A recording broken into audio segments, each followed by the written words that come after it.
Welcome to PM पाठशाला guys. आज हम बात करने जा रहे हैं मेन 365 में। We have already discuss one of the chapter of polity. आज हम इन्वायरमेंट सेक्शन लेकर आए हैं जिसमें हम उसका चैप्टर 4 उठा रहे हैं, जो भी बहुत इंपॉर्टेंट टॉपिक्स हैं जिसमें लग रहा है कि क्वेश्चन बिल्कुल आएगा पेपर में।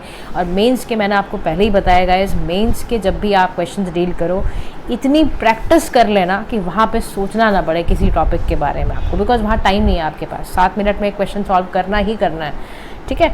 तो in order to those things की कवर कैसे करना है उसको, और टू कंप्लीट दोज थिंग्स हमें ज़रूरत है कि हम हर एक टॉपिक को इस तरह से पढ़ें कि हमें उसके बारे में कम से कम 100 चीज़ें पता हों कि इसके बारे में हमें ये पता है, ये पता है, ये पता है। तो आज हम उठाने जा रहे हैं सस्टेनेबल डेवलपमेंट के बारे में। Sustainable development goals in India at a glance समझ लो।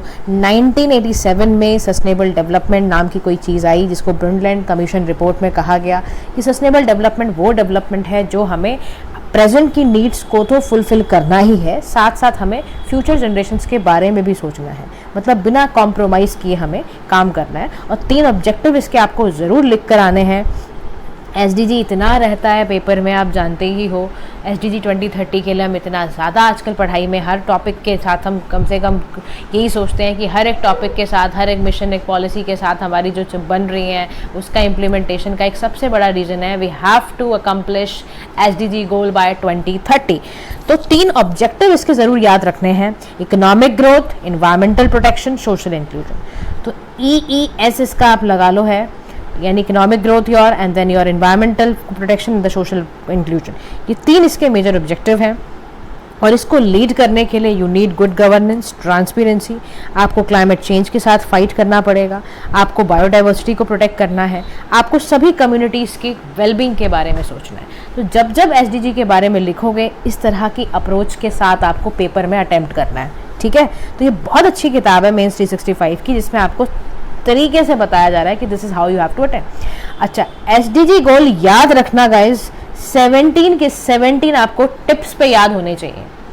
Because suppose if you are writing question regarding the affordable energy या रिन्यूएबल एनर्जी, तो यू शुड नो कि SDG गोल कौन सा वाला है जिसको आपको कोट करना है पेपर में। तो SDG 7 आपको इमीडिएटली आ जाना चाहिए दिमाग में कि SDG 7 को अकम्प्लिश करने के लिए वी नीड पॉलिसीज़ जो कि क्लीन एनर्जी की तरफ हमें जाने को कहेंगी, ठीक है।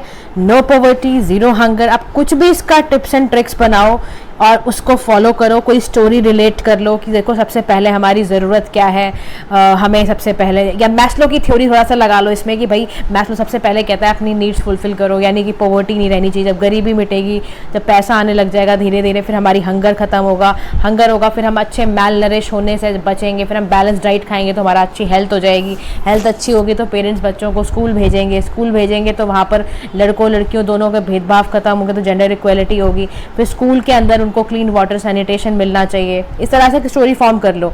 वहीं पे ही अब एक विलेज एरिया की मान लो एक कहानी चल रही है, तो वहाँ पर एक अफोर्डेबल सोलर एनर्जी लगाई जा रही है, लोग वहाँ पर इसी के कारण एक डिसेंट काम कर पा रहे हैं।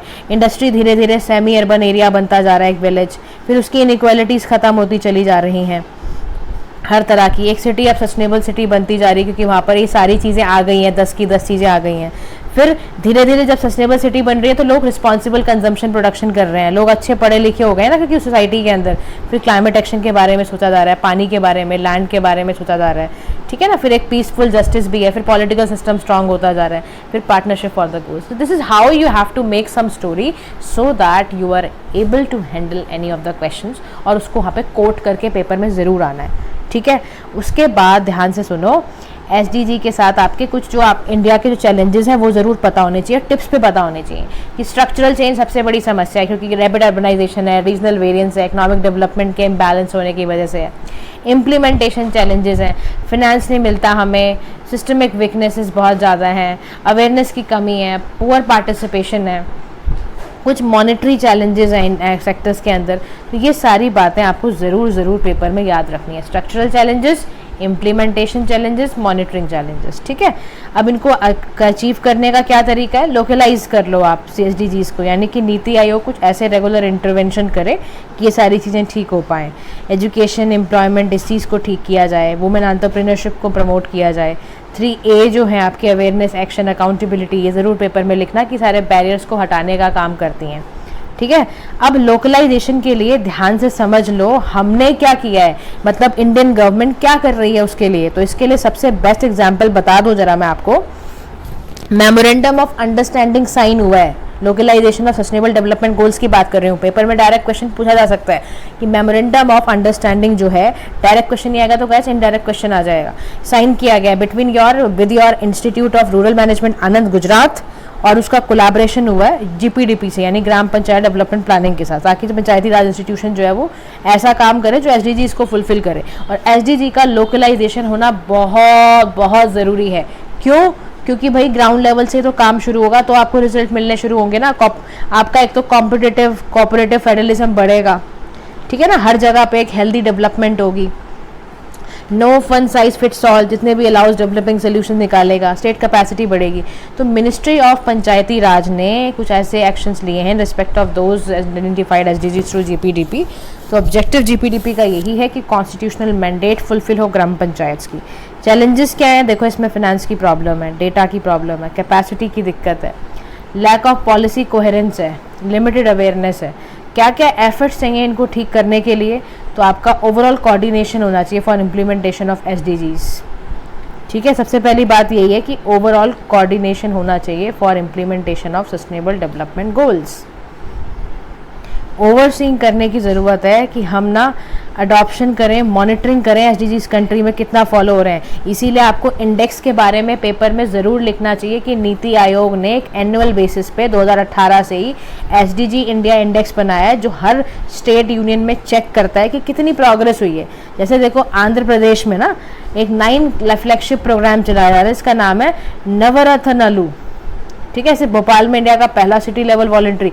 कुछ एग्जाम्पल जहाँ भी यार मान लो आप बिहार में रह रहे हो तो विकसित बिहार के साथ निश्चय, ये सब चीज़ें आपको पेपर में ज़रूर डालनी चाहिए।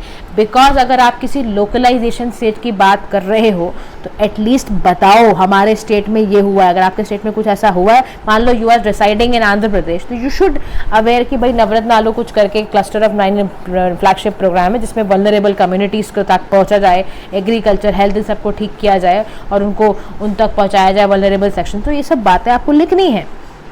वे फॉरवर्ड में क्या लिखोगे? Break down the rules and goals एंड सारे इनको सब नेशनल लोकल लेवल पे लेकर जाओ, प्रॉपर मॉनिटरिंग करो, ठीक है। उसके बाद एसडीजी एंड अर्बनाइजेशन बहुत इंपॉर्टेंट है। वर्ल्ड सिटी डे आपको ज़रूर पता होना चाहिए, पेपर में अक्सर पूछा जा सकता है। मान लो अगर आप कोई प्रीलिम्स वगैरह के एग्जाम देने जा रहे हो किसी स्टेट लेवल का भी, तो वहाँ पर बड़े प्यार से पूछ लेंगे वर्ल्ड सिटी डे कब होता है। तो 31 अक्टूबर को होता है, याद रखना। इसमें इंडिया का फास्ट डेवलपिंग अर्बन एरियाज को बताते हुए बोला हो गया कि कैसे कैसे नेक्स्ट 3 ईयर्स डिकेड्स में कैसे कैटास्ट्रॉफिक भी जो हिला सकता है। तो अर्बन स्पेस और एसडीजीज का बहुत भारी कनेक्शन है, ज़रूर याद रखना। पूछो कैसे? देखो नेगेटिव इम्पैक्ट्स पड़ते हैं अगर आप अनप्लान्ड अर्बनाइजेशन कर रहे हो ना, एसडीजी पर डायरेक्ट असर पड़ेगा। क्यों? वाटर सैनिटेशन की प्रॉब्लम, और अल्टीमेटली आप वहाँ पे कस्में खा रहे हो कि पानी की हम अच्छा करेंगे, हम ध्यान रखेंगे। 14-15 जो आपका एसडीजी गोल है, रैपिड स्प्रेड ऑफ डिजीज़ है, ट्रैफिक कंजेशन की दिक्कत, ओवर क्राउडिंग की प्रॉब्लम, ये सारा का सारा क्या कर रहा है? एसडीजी को अच्छा कर रहा है कि ख़राब कर रहा है? This is how you have to relate the answers.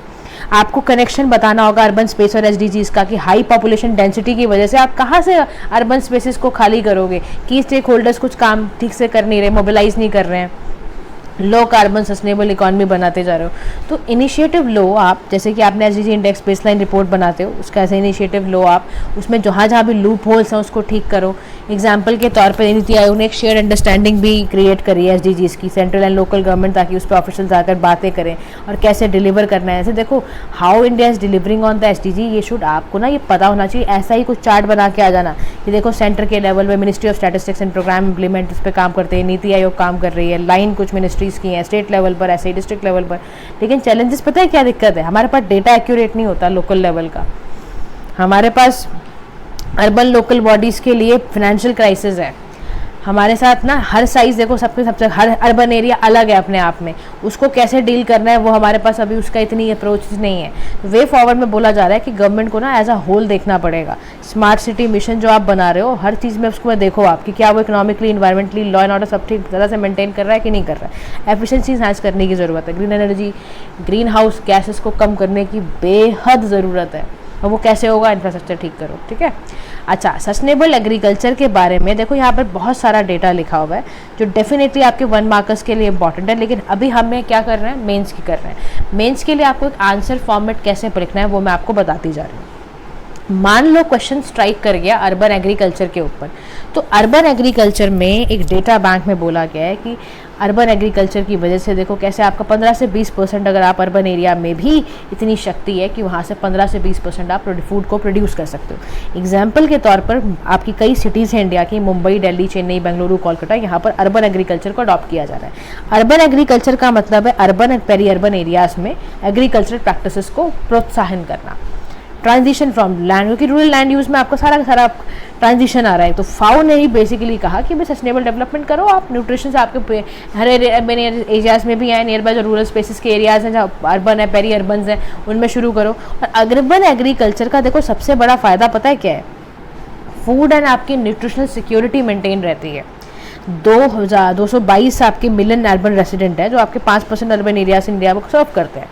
और अर्बन एरिया के टाइप्स क्या हैं, बैकयार्ड में आप गार्डन खोल दो, स्ट्रीट लैंडस्केपिंग कर दो, वर्टिकल फार्मिंग कर दो, फॉरेस्ट गार्डनिंग कर दो, रूफटॉप गार्डन्स बनाओ, ये सारे तरह के आप कर सकते हो। इन्वायरमेंट मैनेज करने की कोशिश करो, वेस्ट मैनेजमेंट करने की कोशिश करो, तो ये सारी चीज़ें। उसके बाद यहाँ पर कंस्ट्रेंट्स की बातें हैं, लिमिटेड एंड एक्सक्लूसिव प्रैक्टिस करना due to high rents, limited accessibility, high water demand can lead to water shortages in the cities, widely unrecognized nature of आपका जो अर्बन लोकल बॉडीज़ में सब आ रहा है, पेस्टिसाइड्स हैं, हार्मफुल केमिकल्स हैं। तो वे फॉरवर्ड में ज़रूरत क्या है कि हम अवेयरनेस रेस करें about benefits of urban agriculture in cities, community spaces को हम इसके लिए यूटिलाइज़ करें, एग्जिस्टिंग जो हमारी स्कीम्स हैं उनको और अच्छा करते हुए हम इस पर काम करें, ठीक है। टेक्नोलॉजिकल अगर हेल्प लेनी है तो मतलब जो हम कर सकते हैं, देखो अभी ना ये सारी चीज़ें ना हमें करनी चाहिए। बैकयार्ड गार्डन्स में जैसे आप मान लो आपका रूफटॉप है, वाला घर है, वही सब्जियां ग्रो करो, क्यों बाहर मार्केट से खरीदने जाते हो, ठीक है ना। ऐसे छोटे छोटे गाइस हमें हर जगह पे करने की ज़रूरत है बहुत ज़्यादा, ठीक है। तो this is about this national natural farming के लिए ना देखो नेशनल मिशन है हमारे पास। अब ये याद रखना जो नेशनल मिशन ऑन आपका नेशनल फार्मिंग के ऊपर है, इसके लिए ये याद ज़रूर रख लेना कि it is under ministry of agriculture and farmers welfare. Farming community को फ़ायदा कराने के लिए किया गया है, इसका बेसिक मतलब मकसद यही है। तो इसीलिए आपका जो भारतीय प्राकृतिक कृषि पद्धति प्रोग्राम है ना गाइस, वो इसी के अंदर है। सेंट्रली स्पॉन्सर्ड स्कीम है, याद रखना, परंपरागत कृषि विकास योजना के तहत है। इसमें यही कोशिश की जा रही है कि आपको एक अच्छी एग्रीकल्चर सिखाई जाए। 6 साल के लिए चलाया जा रहा है इसको, ठीक है। डिमांड ड्राइवन प्रोग्राम है और इसमें नेशनल इंस्टीट्यूट ऑफ एग्रीकल्चरल जो आपका एक्सटेंशन मैनेजमेंट भी कई तरह के इसमें काम किए जा रहे हैं। ऑर्गेनिक फार्मिंग इन इंडिया आप तो जानते ही हो, चेक लेवल फील्ड लेवल पे जो भी इरेगुलरिटीज़ है ministry of commerce and industry उसको चेक कर रही है। ऑर्गेनिक फार्मिंग का सीधा सा मतलब है कि जो आप फार्मिंग में इनपुट्स यूज़ करोगे that has to be natural वाले, ठीक है ना। ऑन फार्म इनपुट जो क्रॉप रेसिड्यू यूज़ कर लेना, फार्म यार्ड मैन्योर यूज़ कर लेना, ये पेपर में लिखने हैं ये सारी चीज़ें आपको कि फार्म यार्ड मैन्योर को यूज़ करना, इनरिच्ड कंपोस्ट को यूज़ करना, वर्मी कंपोस्ट को यूज़ करना, ऑयल केक्स को, बायो फर्टिलाइजर, ये सारे के सारे आपके न्यूट्रिएंट मैनेजमेंट क्रॉप्स को ध्यान में रखते हुए किए जाते हैं। ये सब आपको लिखना है। दूसरा उसके बाद ऑर्गेनिक फार्मिंग के फ़ायदे क्या है, एनवायरनमेंट के लिए बहुत फ़ायदा है भाई, आपके हार्मफुल पेस्टिसाइड्स को प्रोहिबिट करता है। फार्मर्स के लिए इंपॉर्टेंट है, कॉस्ट ऑफ फार्मर्स उसकी इनपुट कम होगी, लोगों को ज़्यादा अट्रैक्ट करेगा, विटामिन मिनरल्स, मतलब बहुत इसके फ़ायदे हैं। हेल्थ रिस्क इसमें बिल्कुल भी नहीं है, higher fatty acids, healthy fatty acids होंगे इसमें, वो पाइथो न्यूट्रिएंट्स वगैरह होंगे। तो देखो इसमें ना कंस्ट्रेंट पता है क्या दिक्कत है, ऑर्गेनिक यील्ड इसकी बहुत कम है, इसलिए लोग बचते हैं किसान की हम ये ना उगाएं। उसके बाद प्रॉपर नॉलेज ना होना, ठीक है ना, फ्रेगमेंटेड एंड अनऑर्गेनाइज मैनेजमेंट है हमारा, प्रमोटिंग इसीलिए करने की ज़रूरत है। देखो हमारा बहुत ज़रूरत है कि हम इस पे चलें और इसकी कैपेसिटी इस पे काम करना शुरू करते हैं, ठीक है। तो याद रखो सिक्किम हमारा ऐसा पहला स्टेट है जहाँ पे पूरी तरह से ऑर्गेनिक फार्मिंग होती है, ठीक है। तो ऐसे आपको पेपर में ज़रूर एग्जाम्पल्स के साथ ज़रूर लिख के आना है, ठीक है। तो guys this is about your environment section जहाँ पर वी हैव कवर्ड SDGs, ठीक है, नेशनल आपका ऑर्गेनिक फार्मिंग, नेचुरल फार्मिंग, ये सब जो हमने किया है इसको कीप ऑन रिवाइजिंग, क्योंकि आपको ना एग्जैक्ट क्वेश्चन आएगा, ये सब पॉइंट्स आपको वहाँ पे जाके लिखना है, ठीक है।